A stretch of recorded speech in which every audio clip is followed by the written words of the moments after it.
Good afternoon.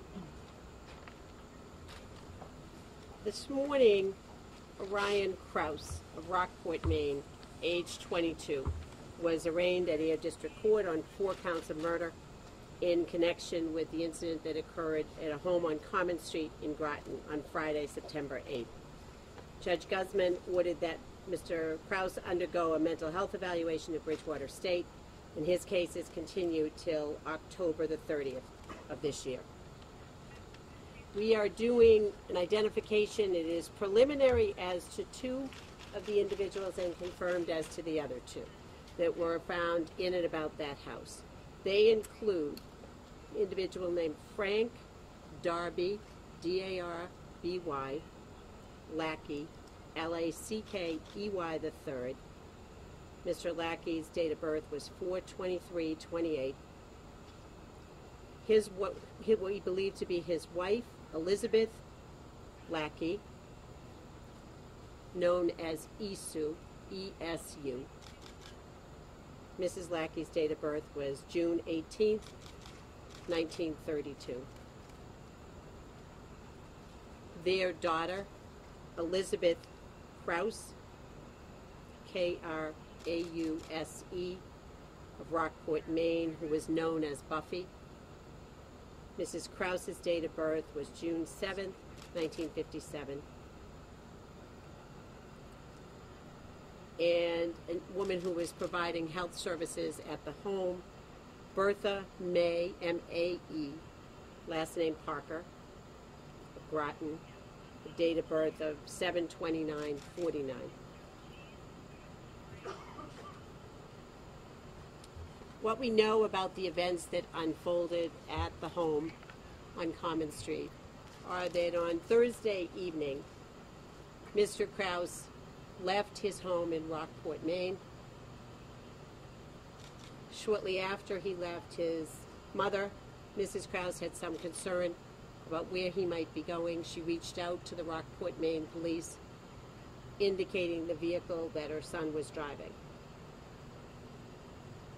She was reassured by being contacted by her son early on Friday morning, who indicated he was fine. He had traveled to the greater Boston area. Later on Friday morning, Ryan Krause contacted his mother again and asked for a ride back home to Maine.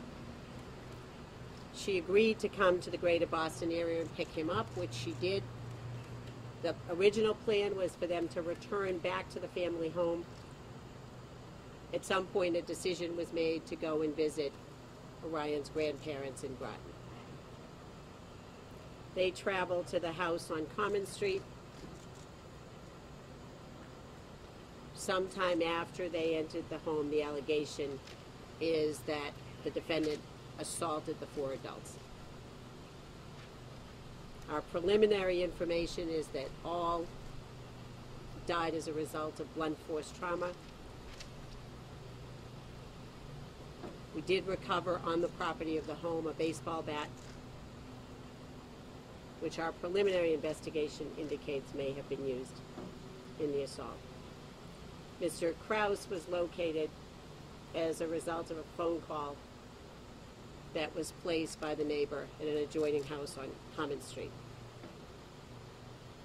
In addition, at some point, our investigation has revealed, some point late on Friday afternoon, Mr. Krause made a phone call to an individual who was known to him, made statements that were concerning enough that that individual began to reach out to family members.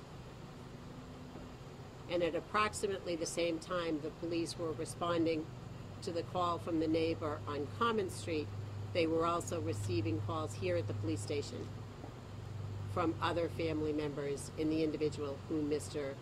Krause had reached out to.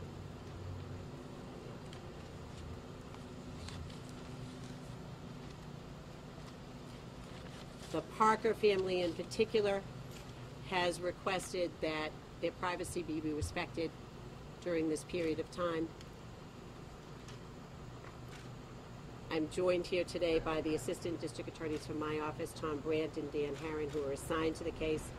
And obviously, the investigation of this scope conducted in a town the size of Groton requires the assistance of others, and the chief will address the assistance he received from the other departments.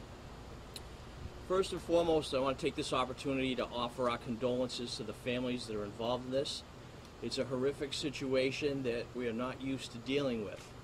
I also want to take this opportunity to thank the different departments that came to our aid and the community at large for their ongoing support during this very difficult time. As I said before, we're not dealing with this stuff at all, and I want to assure the town that we are safe and your department is safe, and we're going to continue on.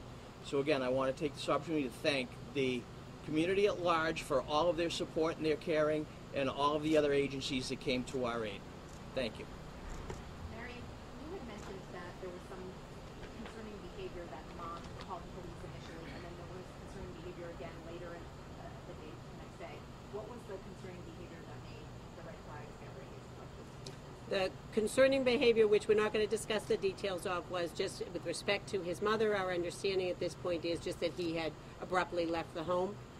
And with respect to the conversation on Friday, certain statements that were made during that conversation. Did he have a history of mental illness or any? That's something that's going to be part of the ongoing investigation. Does he have a criminal record? That's part of the ongoing investigation. On what basis did you seek to impound the police reports? I'm sorry? The police report was impounded. On what grounds was it sought, impoundment sought? That's part of it's part of the ongoing investigation in these preliminary stages.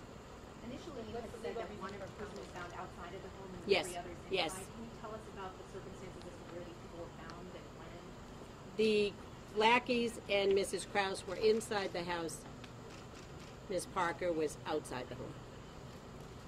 Were they all together in the same room? The three that were in the house, yes, were in the same area of the house. Was Parker arriving to help them or to? That's part of the investigation. How long has Ms. Parker been helping the family? Our understanding at this point is a few months.